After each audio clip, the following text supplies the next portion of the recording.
Newton's laws of motion. Let's discuss about Newton's first law.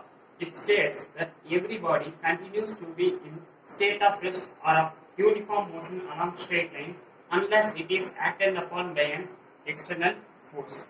Here they are saying, let's consider a marker. If we apply a force only, the marker will move. Otherwise, the marker remain in its state of rest. And let's consider the case 2. The marker is moving, and if we oppose some force on the opposite side only, the marker will stop. Otherwise, it continues in the state of motion. And let's discuss about force, the term force. It is an external effort in the form of push or pull. Force can be of push or pull. It has both magnitude and direction. If any quantity has both magnitude and direction, we consider that quantity as vector quantity. Uses of force: produce motion in static body, stop a moving body, can change the direction of moving body. The use of force are: force can produce a motion in static body. If a body is in rest, if we apply some force, we can change the state of that body to move. We can change the state of rest of that body. And force can stop a moving body. If we apply some force, we can stop a moving body. Force can change the direction of moving body. We are going to discuss about the types of forces. We can classify the forces based on direction. Based on direction, we can classify forces into two types: like parallel forces and unlike parallel forces.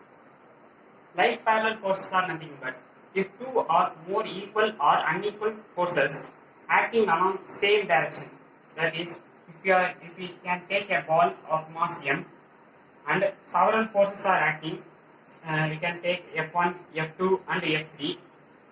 And F1, F2 and F3, they can all be equal or not be equal in magnitude, but they must be acting along same direction.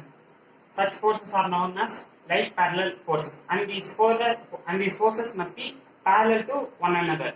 And unlike parallel forces, let's take as same if two or more equal or unequal forces acting opposite to each other and parallel are known as unlike parallel forces.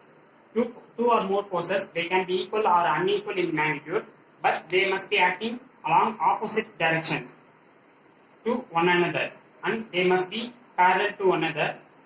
These forces are known as unlike parallel forces. We will deal about resultant force. When several forces acting simultaneously on same body, then the combined effect of multiple forces can be represented by a single force, which is termed as resultant force. It is represented by F net, which is the net force acting on a body. Let's take an example. If we have a block of mass some m kg and several forces are acting on that block. F1, say F2, F3,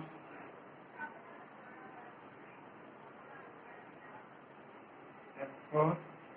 It's that several forces are acting on that body. Then the resultant force acting on the block would be F net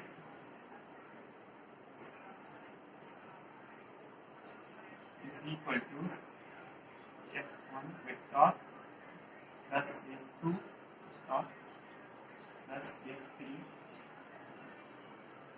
plus F4.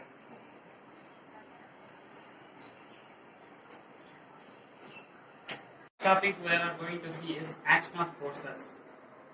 First case, parallel forces acting in same direction. When parallel forces acting in same direction on a body, such as we can take two forces F1 and F2, the resultant force will be F net is equal to F1 plus F2. Second case, when parallel unequal forces acting in opposite direction. In this case, on a body, parallel unequal forces, not equal forces, unequal forces acting in opposite direction. F1 is acting opposite to F2. First, if we take F1 is larger than F2, then the resultant force would be F1 minus F2. Second, if we take F2 is larger than F1, resultant force would be F2 minus F1. The third case would be parallel equal forces acting in same direction. In this case, parallel equal forces acting in same direction.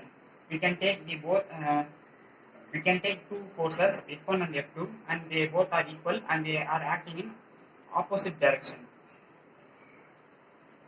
not same direction. They are acting in opposite direction. Then F net would be F1 minus F2. As F1 is equal to F2, F1 minus F2 would be 0. Balanced forces. If resultant of all the forces acting on body equal to 0, then body will be in equilibrium.